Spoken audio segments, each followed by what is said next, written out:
Alright, in this video, we are going to build the crest on the robot's helmet. So, as we zoom in here, we can see in the drawing how our crest is nice and curved around the side of our object. So we're going to start with just a simple plane, and as I drag that in, we'll see we get quite a few segments along that plane. Let's make that full screen.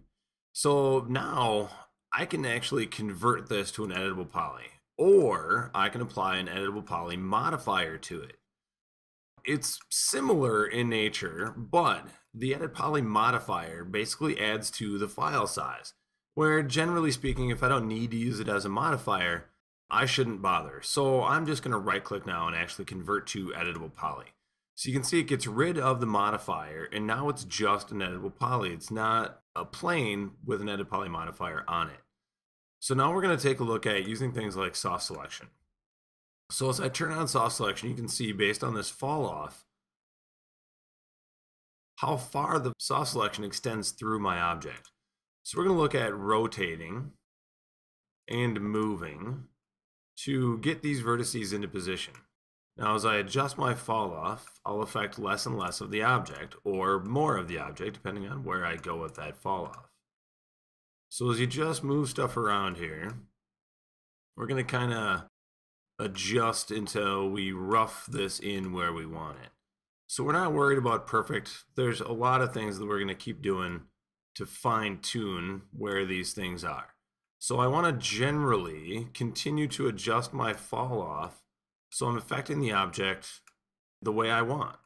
So there's no absolute to what number that fall off should be set to. You just kind of have to kind of feel it out. And as you move stuff around, if you don't like it, remember, you can always right-click to cancel the operation and then adjust your fall off and keep going.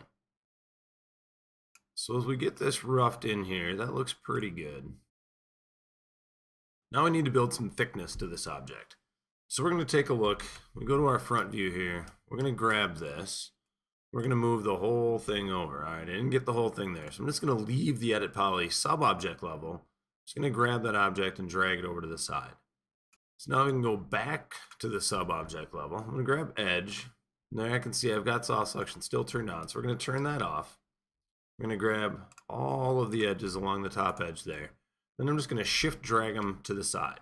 By doing that, see here, we've actually built some simple thickness to our object. Now, thickness isn't really, I suppose, the correct term there, because as you can see, each of these faces still doesn't have any thickness to it. What we're going to end up doing is completely closing in this object so it appears to have thickness. So now we're going to go to polygon. I'm going to select a polygon here. Turn on edge faces so we can see what's going on. When I select a single polygon, it would be nice to be able to select this entire side all at once rather than holding down the control key and clicking and selecting every polygon individually. Well, we do actually have the ability to do that. So if I turn on by angle, I'll also want to turn on ignore backfacing. When I turn on by angle, it's going to select everything from where I click within a 45-degree angle of what I click on. So I select that one polygon and it selects this entire flat side. So that's really, really helpful. Now if I don't have ignore backfacing turned on, depending on where I click and what I click on, it actually selected through that polygon and grabbed these polys as well. So I want to be careful. If I have ignore backfacing turned on, if I were in that same situation and clicked here, it wouldn't do that because it doesn't click through the object. So that's a generally valuable checkbox to think about. We've got all these polygons selected. We're going to go to our front view here, and we're going to hold down shift and drag those polys over. So now that I've got them lined up, I'm going to clone to element because I don't want a completely separate object. I just want that new set of polygons to be an element of this same object. So we'll go back to poly. Now, one thing we want to think about here, if I right click and go to object properties and turn on backface cull, when I look at this object again, these polygons are going to appear to have gone away. Well, I'll be able to see them from the other side because they're facing this direction, the same direction that these original polygons were facing. So from this side, they appear to be invisible. So I'm going to go down here and I'm going to find my flip button. So under edit polygons flip, I can actually turn the direction that those polygons are pointing to the other side. That's going to matter in just a little bit. So when we go to vertex now, I'm going to select right around these vertices, and I can see as I select that, it looks like a single vertex, but I actually have 2 vertices selected.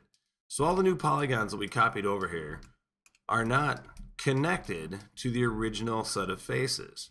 So we're going to go through here and select all those vertex pairs, and then we're going to find our weld button.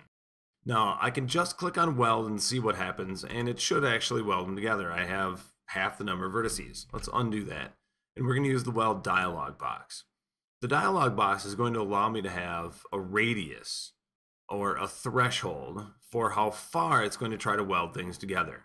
The farther I push that radius or threshold, the more it's going to try to snap all those vertices together.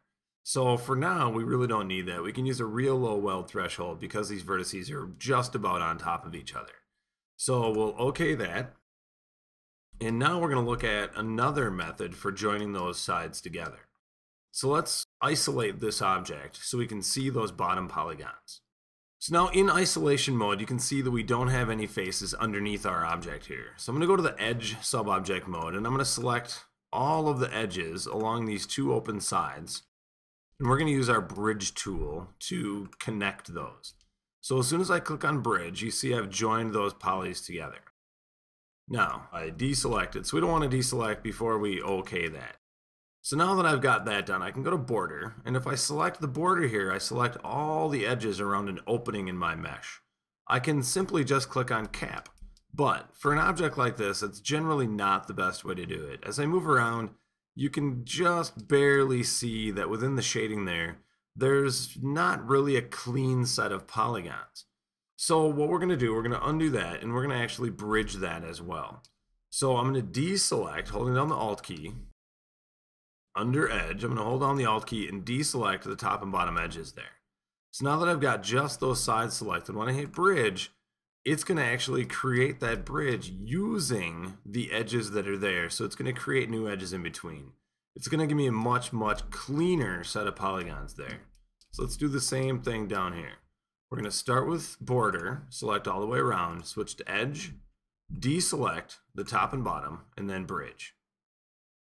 So that's going to work out really nicely. Alright, so let's get out of isolation mode, and then we can see back here in our left view, we don't really have enough geometry here. So we need to smooth this out and round it out a bit more. So if I select one edge here and then hold down shift, it's going to select all the way around that entire loop for me. So now I'm going to go to loops.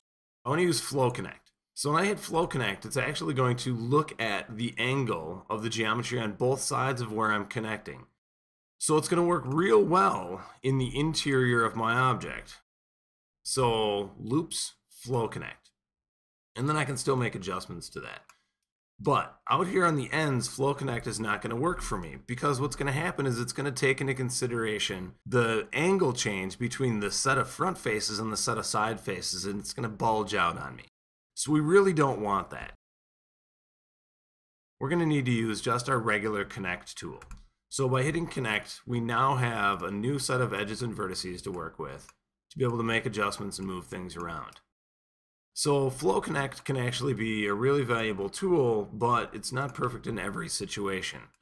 So there we just connect, we go back to vertex, and we can make some adjustments.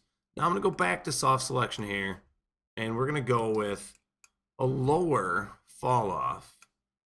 And we're just going to kind of fine tune how these things are placed.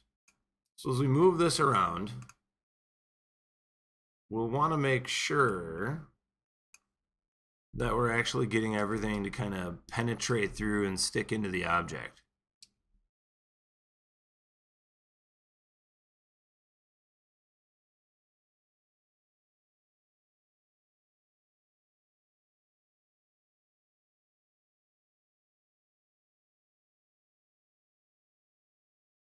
All right, that's a nice smooth curve. Now what we want to do, from the front here, we actually have a bit of a taper to this helmet crest. So we're going to want to grab, let's turn out soft selection for now so we can see a little better. We're going to want to grab the 2 sets of edges all the way along here. We could also do it with the polygons. So let's try that. We're going to grab those polygons, and since we still have biangle turned on, all these polys are within a 45-degree angle. So by doing that, we selected the entire top of the crest.